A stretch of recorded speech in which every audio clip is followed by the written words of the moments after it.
Hello, lovely, beautiful Westmore people. Okay, so this is me before. I have washed with oil-free soap and I've used the exfoliating skin conditioning exfoliator, which is wonderful, by the way. I think I'm gonna use this baby.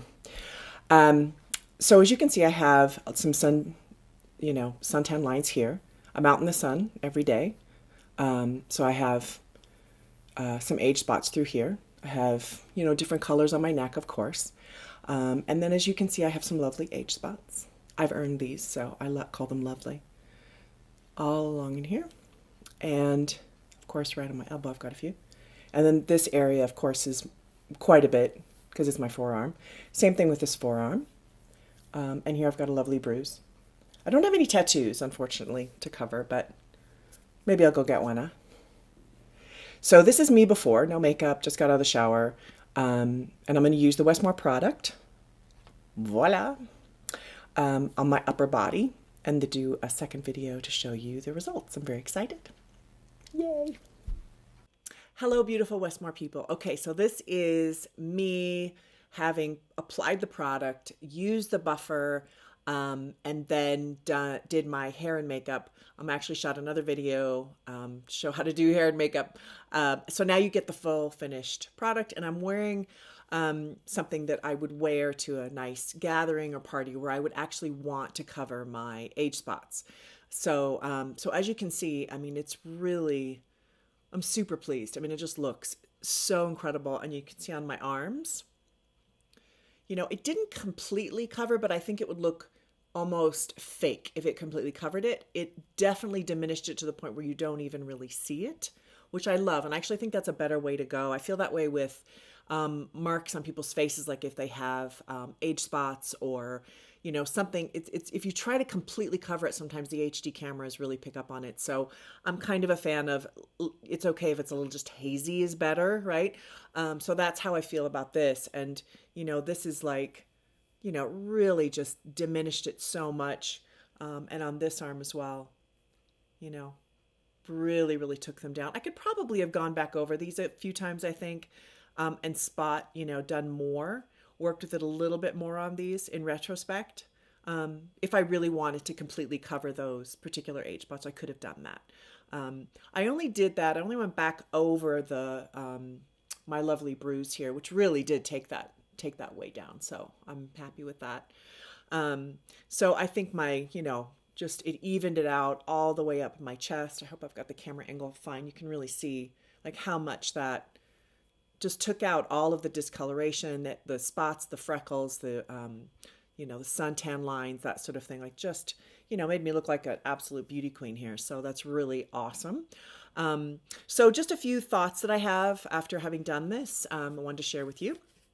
So what I used in order to apply this was I blended two colors. I did the natural radiance and the light radiance blended together, a little bit more of the natural than the light, and to get the right color combo. Because I think the thing that needs to be, these are just some thoughts I have for the brand, okay? So take it or leave it. But I think it's really important to explain because we have so many different colors. Like we have, we're lighter here, we're darker here. Especially if you're like me and I love running, I'm out running every day. So, you're going to get the suntan lines and the light and dark. And so the question is, what do you match? Do you match the light? Do you match the dark? And I think what would confuse women is they're probably going to want to match the dark because we have this idea that suntans are better and the skin looks more vibrant and that sort of thing, which isn't always the case. And then we put it on and then you notice, oh my God, my face is 2 or 3 shades lighter than the rest of my body and my foundation matches my face. And so then you get that problem, right? That discrepancy. And I think that those technical issues, I think, are really important to address in selling the product and perhaps having tutorials on that. Even for myself, I darkened my face and I feel like it's probably even a little light. Like I probably could have darkened it even more. But I went ahead and just really darkened it more kind of on the lower part, like with a bronzer and that sort of thing, just to add dimension to my skin, to my face without completely matching this. Okay. So that's the path I took with it. I think lesson learned, I probably will go a tiny bit darker and just keep this area around my eyes lighter. so that it photographs better, if people are going to events or something like that. I think that's an important point, how you sort of use the light and dark in your favor when you're matching body paint. I think professionals would automatically know that, but since you're more catering to real women, I think that's a big thing. I would also say the blending part of it can be a little bit tricky. I think you did explain it in the handout that I received, and I thought that it was well explained. I sort of feel like it could go even further because when I was doing it, and I don't do body paint really on talent. I mean, I do a lot of television shows and models who are already like spectacular. Like we don't really use a lot. I don't anyway. I think I am going to use this. I'm going to take it with me from now on. I love this stuff. But you really have to work with it, and it can get messy very quickly. Especially I was blending too.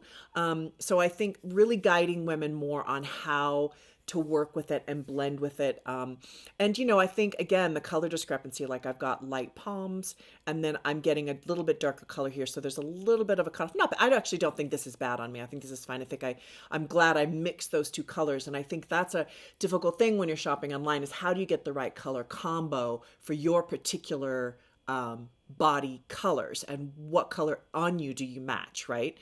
So those are the questions I think that are super important. That would probably help so you don't get as many returns. And I don't know how many returns you get. I'm saying I realize this is an issue, right, with getting the right color for online. It's a huge issue. I think every line is dealing with. So I do like the sheen. Like I love the little sheen in it. I actually think that's beautiful. If it was totally matte, I would be like, eh. Like I actually love that. My one thing I think that women are going to have a hard time with that is dry skin. So because we've not used any oils on our skin, and you put this on that, then you get I think it shows the wrinkles in my hands a little bit more than I'm super pleased with. Just kind of saying that. So I think that I don't know kind of what the solution for that is. I do think women have to watch out. Like I really used more on this hand, you can really see it, than I used on this hand because I was doing blending on this hand, right? Because I tend to blend everything on the back of my hand.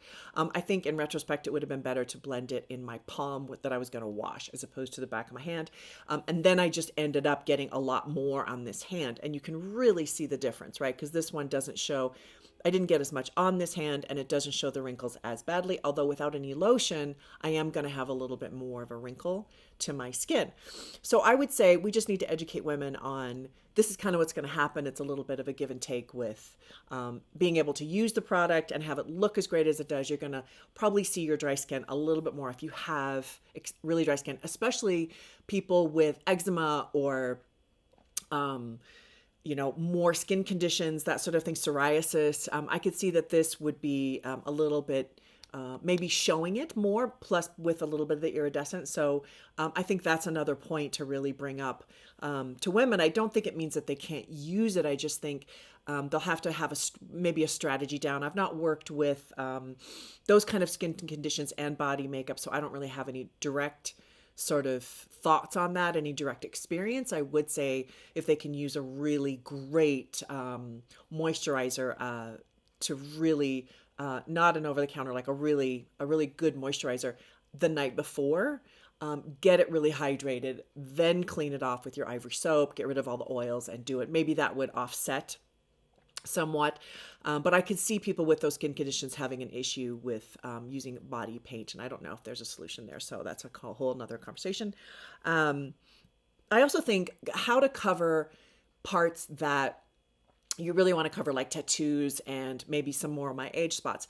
So I ended up going back over it, and I did like a spot with my finger, and I just tapped it, in, and on the directions it says to do that first and then layer it. I honestly think you could do it even after, just to see how much is covered. And then just constantly go back over that with either like maybe this is a bit dirty, sorry, but a beauty blender, which I hate these for older women, but when it comes to covering tattoos and spots and things that are hard to cover, these are actually great because they put a lot more product on the skin, in my opinion. I've heard differences of opinion on that, but I do think it applies it heavier. But using something like this to really, really get that product into those particular parts, or, just the finger, do kind of a roll with the finger. That's a great effective strategy specifically for age spots. I think that's what I did a little bit, not a lot. I probably could have done more, but I'm not overly obsessed with covering every single age spot. That's just it's just not me. I actually don't mind my age spots. I tend to be very think aging's wonderful and beautiful, and I don't really have a lot of issues around it. So I think it depends on the audience and who you're dealing with. But I do think that would be a great kind of tutorial / lesson to have for some of the people that are shopping this particular product. Okay, so in closing, I really liked the buff. I actually, as you can see, had almost nothing come off on the buff after it dried, and I went and buffed it. I think the buff is great, and I think it's a great way to get rid of excess. I agree with you having this, and it's definitely a needed thing. It's also kind of fun and luxurious to sort of buff your skin. I think that's wonderful, but it did help even it out. I did have one chunk, and you can't see it now, which is great. It kind of went away, but it actually took off a little bit on one of my on my chest area right here. Now I also have this is a good point. I'm glad I thought of this, but I have some sun damage right here because I don't put sunblock right here all the time, and so maybe that's why that happened, because it didn't happen on any other part of my body. So again, that might be another kind of point to bring up to women, is if you have sun damage, particularly on your chest area. I think this is a common area for women to have sun damage, that you might have to layer it because sometimes sun damaged skin that hasn't been exfoliated properly, if they're not using the exfoliator or using enough of the exfoliator, and I used this all over and I still had that happen. So I think that's a good education point of, if you have a lot of sun damage, you might have to do a few layers. And then watch out how much you buff it, because that could potentially take it off if your skin is not adhering to the product because of the sun damage. So I think that does happen. I notice with makeup on people's faces, if they have a lot of sun damage on their nose and I put makeup on, it separates, it does all kinds of crazy stuff, especially if it's a man and he doesn't know to have his skin exfoliated. And women don't even know that. So I do think that is a good education point as well with this, but I do love the mitt. I think it's great. And I also know that one of your competitors uses a brush I don't know if they use it to apply or if they use it to buff it out, but I disagree with using a brush. I think you could probably get streaks, and I think the hand is way better. So I'm glad you just stick to using the hand. That's wonderful. All of these products, I think you've really got such a great product here. I think I would use it. I've very pleased with how I think I look absolutely so amazing after doing this. It's like, wow, I gotta wear this on like a date or something, totally deceived the poor guy. But, I just think it looks really, really stunning. So awesome. Those are all my points. I hope those are helpful. Hope I haven't come across like, I don't know, insulting or anything. I love the product. I just wanted to make some suggestions. Thanks for sending these to me. It's great to meet all of you and work with all of you. And I hope these were helpful, and have an awesome day. Yay. Bye.